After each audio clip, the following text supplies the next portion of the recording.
We all know about air pollution and how dangerous it can be, but did you know the air inside your home or workplace can also be harmful? I didn't. Well, the EPA even ranks indoor air pollution among the top 5 environmental risks to public health. Well, that's no surprise to the folks at Comfort Zone Heating and Cooling, and joining us now is Brian Schaefer, one of the owners. Thank you for joining us. I did not know. That's pretty scary. Yes.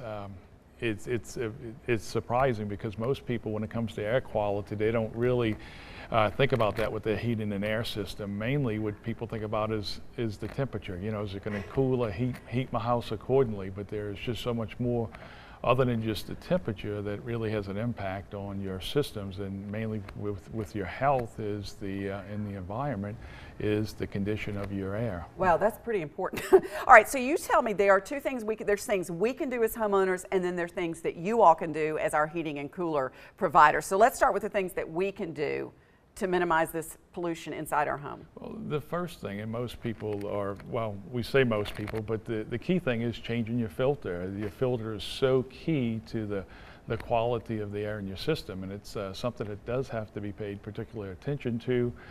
Probably the biggest mishap is the frequency of the homeowner changing the filter. You know, there's different types of filters that have different durations and cleansing capabilities to remove the particles, but the key thing is to change your filter. Most homes have a 1-inch filter, which should be changed really about every 30 days. I was going to ask you how often. 30 days? Oh yes, gosh, I know I don't do that. I've taken out some nasty filters. All right, what else?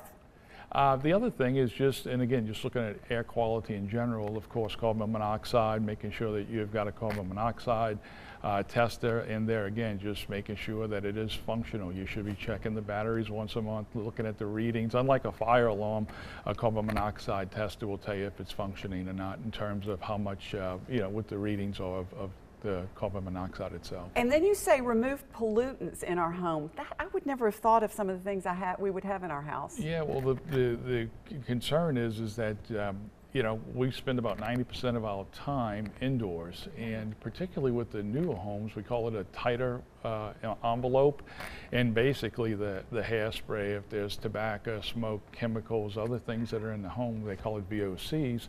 What happens to you is that it can't escape. It can't get outside of the home, or you don't have fresh air from outdoor coming indoor.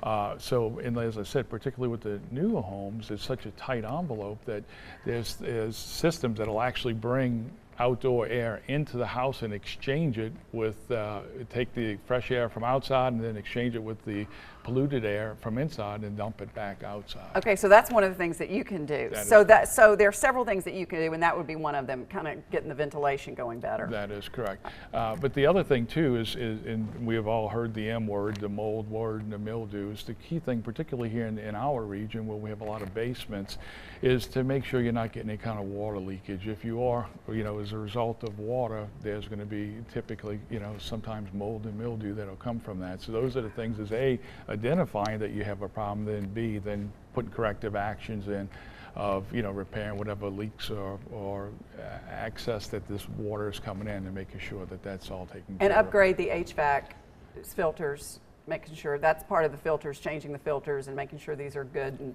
that is correct. In working order.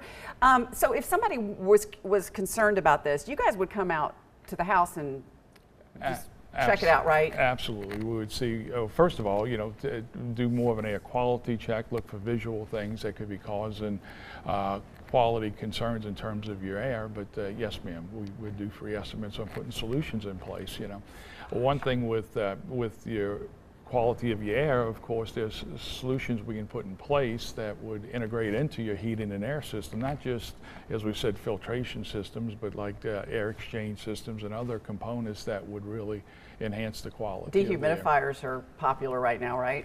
That's correct, this time of the year. And then in the winter time or your heating months, then it would be humidifiers. The humidifiers. Yes, I never would have thought about the air inside your home. It's so important if you've got children or older people, definitely, for sure. That is correct. And then if you have asthma and so forth, it just further compounds the condition if you don't have the appropriate air quality. Thank you for that good education. Oh, thank you. Enjoyed having you. If you would like to learn more about indoor air quality and how to protect your family, there's lots of information on the website. All you have to do is go to comfortzone.cool.